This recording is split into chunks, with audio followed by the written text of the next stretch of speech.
The boy who drew pyramids. In a small town in modern-day Cairo, there lived a boy named Yusuf, who had a gift most people couldn't understand. He could see history. Not just read it in books or watch it on documentaries, but truly see it, like pages of the past unfolding in front of his eyes. Yusuf was 12 years old, shy, curious, and always carrying a sketchbook. He loved drawing what he saw, but his classmates thought he just had a big imagination.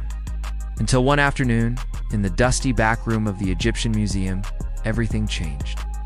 His uncle, an archaeologist, had invited Yusuf to help organize some old maps. As Yusuf touched a piece of ancient papyrus, a jolt of energy ran through his fingers. He blinked hands suddenly. He wasn't in the museum anymore. He was standing on a vast desert, under a blazing sun.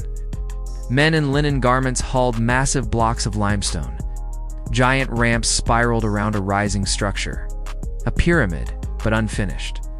In the distance, the Nile River shimmered like a ribbon of gold. "Where am I?" Yusuf whispered. A young girl approached. "You're in Giza. Year 2560 BCE. Welcome to the reign of Pharaoh Khufu."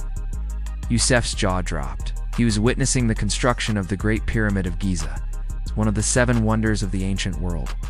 But how was it being built? As he followed the girl, she explained everything. Contrary to popular myth, the pyramids weren't built by slaves.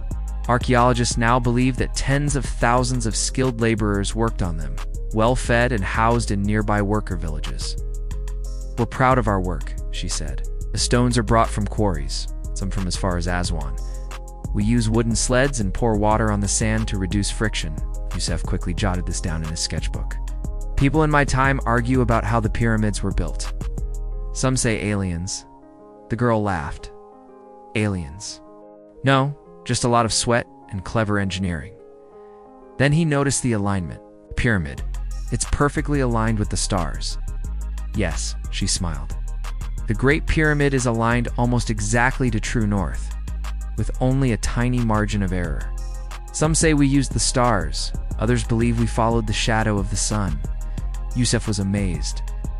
Back home, he had read that the Great Pyramid was once covered in polished white limestone, shining brightly under the sun, visible for miles. It wasn't just a tomb, but a message to the gods, and perhaps the stars. As he stood there sketching, a deep rumble shook the ground. The sky grew dark, and a voice thundered through the wind. "You must return." Yusuf opened his eyes and was back in the museum, holding the same papyrus. His uncle looked puzzled. "Are you okay?" Yusuf smiled and opened his sketchbook. Inside were detailed drawings of construction ramps, workers moving blocks, star charts, and even a bird's-eye view of Giza. His uncle's eyes widened. "Where did you get this?" "Let's just say I had a closer look." From that day on, Yusuf's life changed. His drawings were shown in exhibitions, and historians marveled at the level of detail. He continued to see other moments in history, from the building of the Great Wall of China to the launch of Sputnik, the first satellite. But his favorite journey always remained the hot, golden desert of ancient Egypt, and the men and women who built a structure so perfect that it still baffles the world today.